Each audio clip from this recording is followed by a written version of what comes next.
সুবহানাকা লা ইলমা লানা ইল্লা মা 'আল্লামতানা ইন্নাকা আনতাল আলিমুল হাকীম।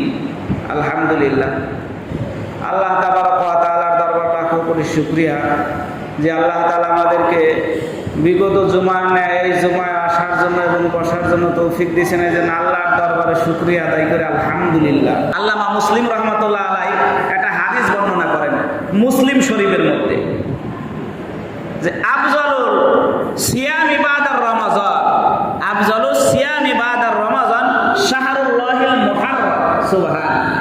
আল্লাহ নবী বলেন, শোনো, রমজানের পরে সবথেকে গুরুত্বপূর্ণ রোজা হচ্ছে আশুরার রোজা। শোনেন নাই?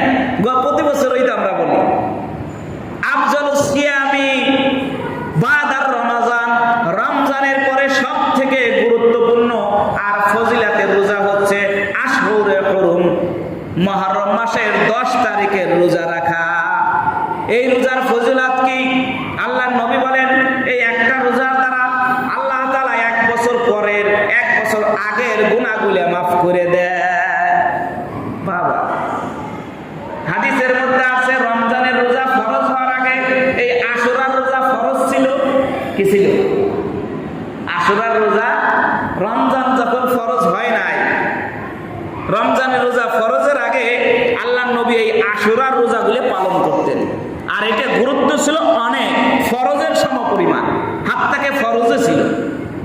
কিন্তু যখন কম্পালসারি আল্লাহ তাআলা রমজান মাসের 1 মাস রোজা আমাদের উপর ফরজ করলেন, তখন থেকে এই রোজার গুরুত্ব একটু কমে গেছে।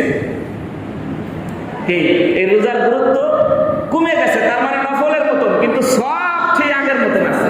সুবহানাল্লাহ।